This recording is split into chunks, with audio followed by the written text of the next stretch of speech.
জুলাই সনদের উপরে আইনি ভিত্তির উপরেই ভিত্তি করে। সেখানে জুলাই সনদটা যদি আইনি ভিত্তি না পায়, সেখানে নির্বাচনও কিন্তু বৈধতা থাকবে না। যে জুলাই এবং 5ই আগস্ট 2024-এর যে গণ অভ্যুত্থান, এত হাজার মায়ের কোল খালি হলো, সন্তান হারা হলো, অনেকে পঙ্গু হলো, চোখ হারালো। আমাদের একটা আশা আকাঙ্ক্ষা নিয়েই কিন্তু আমরা মাঠে ছিলাম।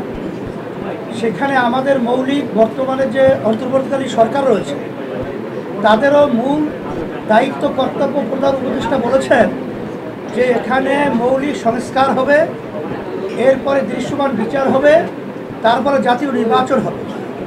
এইটা করতে গিয়ে ঐকমত্য কমিশন তৈরি হয়। সেখানে সব দল ওখানে আলোচনা মাসব্যাপী করে, সেই মাসব্যাপী করার পরে একটা জুলাই সনদ তৈরি হয়েছে। এখন আমরা যে নির্বাচনটা করতে যাচ্ছি ফেব্রুয়ারিতে, এটাও কিন্তু আইনি বৈধতা পাবে, কিন্তু জুলাই সনদের উপরে আইনি ভিত্তির উপরেই ভিত্তি করে। সেখানে জুলাই সনদটা যদি আইনি ভিত্তি না পায়, সেখানে নির্বাচনও কিন্তু বৈধতা থাকবে না, এবং অন্যান্য সরকারও কিন্তু বৈধতা থাকবে না। আর আমাদের তো আপনারা জানেন, বর্তমান যদি সংবিধান এটা বহাল থাকে, তাহলে নিয়ম অনুযায়ী 29 সাল পর্যন্ত তো আওয়ামী লীগ এখন পর্যন্ত ক্ষমতায়। তো এখানে আমাদের মূল গুরুত্বপূর্ণ বিষয় হলো জুলাই সনদের আইনি ভিত্তি পাওয়া। তাই সেখানে যদি ঐক্যমত্য কমিশন সেখানে জুলাই সনদের আইনি ভিত্তির ব্যাপারে আমরা ঐক্যমত পোষণ করেছি, বিএনপি সহ সবাই, যে গণভোটের মাধ্যমে এটা আইনি ভিত্তি দেওয়া, সেখানে সময়কাল নিয়ে সেখানে দ্বিমত তৈরি হয়েছে। আমরা চাইতেছি এটার গুরুত্ব আলাদা হওয়া উচিত। এই জন্য আগে যদি গণভোট হয়, আইনি ভিত্তি হয়, তারপর জাতীয় নির্বাচন তার ভিত্তিতে হয়, তাহলে সেখানে কোনো প্রশ্ন থাকে না। সেখানে বিএনপি যে বলছে একই দিনে গণভোট এবং সেখানে জাতীয় নির্বাচন, তাহের ভাই বলেছেন, মামুন ভাই বলেছেন যে আসলে সেখানে ওইটার গুরুত্ব থাকে না।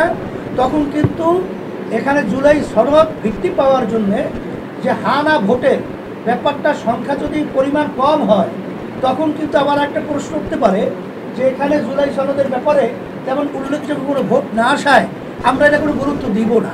এই ধরনের সংখ্যা কিন্তু আমাদের রয়েছে।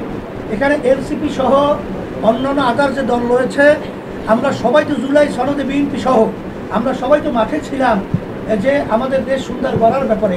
তারা কেন এই ব্যাপারটাকে গড়িমসি করছে, এটা কিন্তু আমাদের বুঝে আসেও না, এটা আমাদের বুঝে ধরেও না। এখন তারা কি কোথার থেকে এই চিন্তার মাধ্যমে এটা বলছে, এটা আমরা বুঝছি না। এখানে খরচের কথা বলছে, এবং এরকম নজির কোনো তামাম দুনিয়ার মধ্যেও নাই যে একই দিনে কোনো একটা, আগে বাংলাদেশেও তো আমাদের গণভোট হয়েছে, সেখানে কি জাতীয় নির্বাচনের সাথে একত্রিত হয়ে কোনো গণভোট হয়েছে, এরকম ইতিহাস তো নাই। এখন আপনারা যে বলছেন যে আপনাদের রাজনৈতিক দলের ভিতরে অনৈক্যের কারণে জাতি হতাশ এবং সবাই হতাশ, বাস্তবতা তো তাই। আসলে আমরা এটা চাইছিলাম না। আমরা যারা নাকি জুলাই এবং আগস্টের গণ অভ্যুত্থানে যারা আমরা মাঠে ছিলাম, আমরা সবাই একত্রিত হয়ে আজকে ধন্যবাদ জানাই আমরা যে আজকে যে অন্তর্বর্তীকালীন সরকারের প্রধান যে বক্তব্য রেখেছেন, তিনি যে বলেছেন যে আপনার রাজনৈতিক দলরা বসে এক সপ্তাহের মধ্যে আপনারা সিদ্ধান্ত নেবেন। আমি বিএনপি সহ সমস্ত রাজনৈতিক দলকে, বিশেষ করে জুলাই অভ্যুত্থানে যারা আমরা মাঠে ছিলাম, আমরা সবাই একত্রিত হয়ে বসবো। এটা আমি সকলকে আহ্বান জানাচ্ছি। আমরা একত্রিত বসে এই সমস্যাকে সমাধান করার জন্যে আমি এটা সকলকে আমি উদাত্ত আহ্বান জানাচ্ছি, দেশের সুন্দর এবং জনগণের কল্যাণের জন্যে। এটা আপনাদের সাংবাদিক ভাই বন্ধুদেরকেও বলবো, আপনাদের সহযোগিতা আমরা কামনা করছি।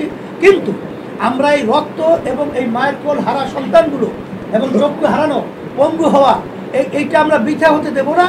এবং জুলাই সনদকে আমাদের আইনি ভিত্তি, এটা আমাদের নিশ্চিত হতে হবে। তারপরে আমাদের নির্বাচন বলেন, যাই বলেন, এটা আমাদের জন্য কোনো ফ্যাক্ট।